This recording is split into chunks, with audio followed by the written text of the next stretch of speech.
US manufacturing surveys are weak. Donald Trump is set to unveil more trade deals. The Reserve Bank of Australia's board meeting minutes point to a rate cut in August, and New Zealand trade data shows the effects of US tariffs. That's coming up in our 5 Things in 5 Minutes on Wednesday, July the 23rd. And then in our deep dive interview, ANZ Economist Bansi Madhavani analyses what's behind Taiwan's record export growth this year. Front-loading and the structural rise on the back of AI, we think both of them are powering Taiwan's exports. Of course, this exceptional run of exports to the US has an element of front-loading to them.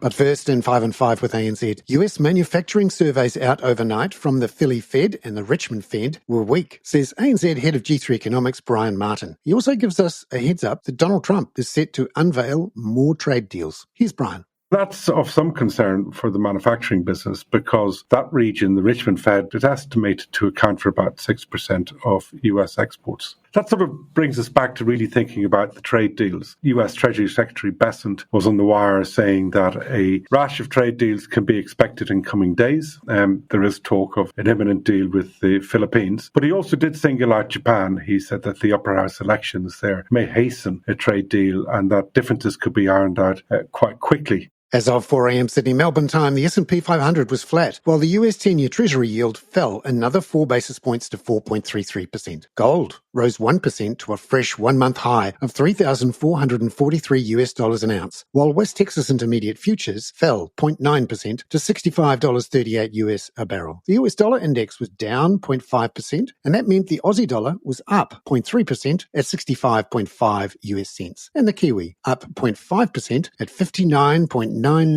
US cents, making a run for that 60-cent big figure. Number 2, minutes of the Reserve Bank of Australia's July board meeting support views of further rate cuts. It says ANZ's head of Australian economics, Adam Boyton. There were 3 key points that caught Adam's eye from those minutes. The RBA board, despite leaving the cash rate unchanged in July, definitely sees itself as being in an easing cycle. So it wasn't an end to the easing cycle. It was just a pause. The second thing I took away is that the base case for the RBA board is still for a cautious and gradual easing cycle. And there was a comment there in the minutes that lowering the cash rate 3 times within the space of 4 meetings would be unlikely to be consistent with the strategy of easing policy in a cautious and gradual manner. And then the third thing I took from the minutes is that the board doesn't think it's a long way from the neutral cash rate. Number 3, Adam says he continues to expect 25 basis point rate cuts in August and November.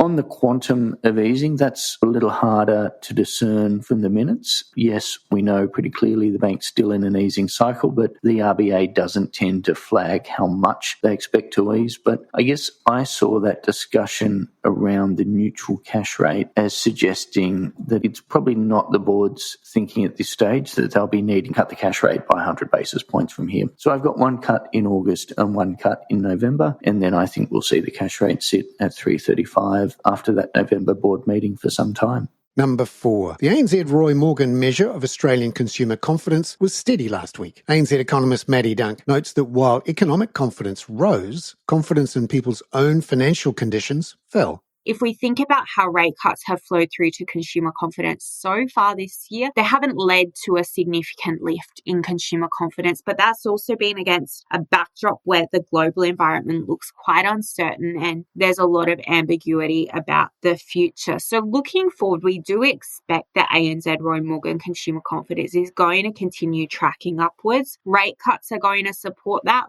Number 5. New Zealand's merchandise trade balance returned to a small deficit in June. ANZ senior economist Matt Galt says export volumes and prices have come back from a recent peak, potentially marking a turning point. There was a little bit of tentative evidence that goods exports to the US have been impacted by tariffs, with New Zealand exports to the US down 10% in the month of June compared to the average in the year to April. New Zealand's exports as a whole to all countries were up 2% looking at the same time periods. But having said that, it's early days. This might just be volatility in the data, and New Zealand's tariff rate at 10% is a lot lower than many other countries, so it may not persist.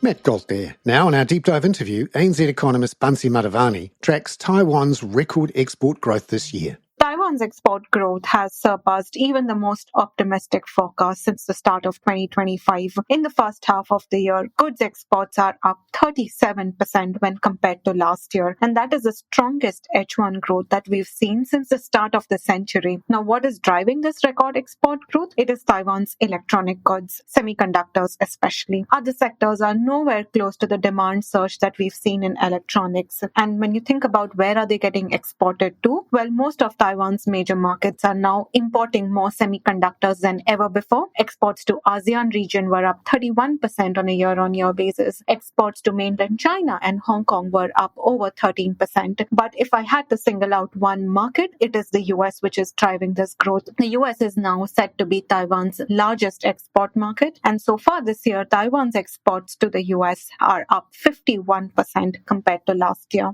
What's the underlying trend that's created that growth? And can it last? Because there seems to be some front loading. There are two possible reasons why Taiwan's exports are growing the way they are. One, there could be an element of front-loading of demand wherein US manufacturers are rushing to buy more goods before tariffs hit. Remember, so far US and Taiwan have not reached a trade deal, and while semiconductor chips do not incur additional tariffs right now, the US has made clear that they intend to levy tariffs going forward. That's one reason, but that's not the only reason why we are seeing this export surge. We are now in a world where demand for semiconductors, especially the high-end kinds, is exceptionally strong. The integration of artificial intelligence applications that we've seen in our day-to-day lives in many ways comes from these high-precision, high-advanced semiconductor chips. Taiwan and its manufacturers are exceptional in their ability to produce this. This year, leading manufacturers based in Taiwan are set to mass-produce 2-nanometer chips, something that no other manufacturer can claim. In semiconductor parlance, nanometer scale, very simplistically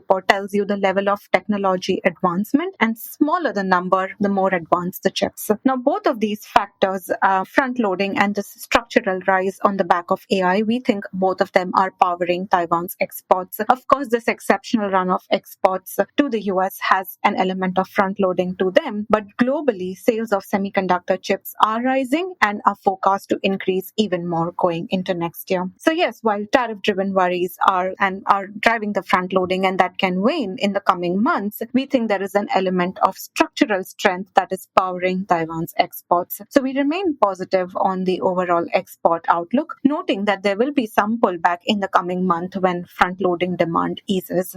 What are the risks around Taiwan's strong growth outlook? Look, it's not all positive. If we look at the PMI survey data, they are suggesting that manufacturing activity is in fact downbeat and companies are reporting a fall in output. Now, there are a few reasons why survey results are looking different compared to reported production numbers or reported export numbers. One, it's likely that the export outperformance is highly concentrated in just the electronics sector. Other sectors are experiencing weak growth or even contraction. So that's something to bear in mind. There's also a possibility that it's just a handful of leading companies which are seeing the strong demand, while a vast majority of smaller and mid-sized companies are still seeing average or below average demand for exports. So these are some risks that we need to be mindful about when thinking about Taiwan's export outlook. It may be concentrated amongst few companies in select sectors, and it may not be as broad-based. So how important are the trade talks going on between Taiwan and the US, and what's the most likely outcome?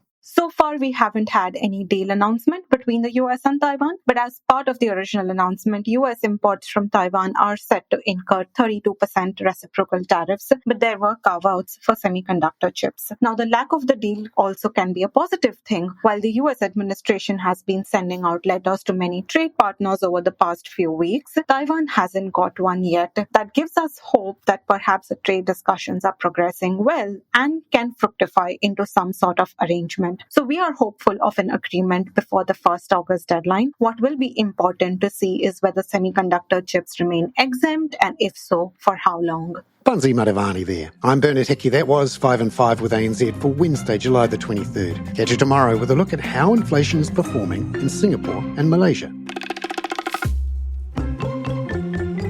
This podcast contains general information only, not investment advice. You should obtain advice for your personal circumstances before making any investment decisions. Please view the podcast disclaimer available via your media player or email.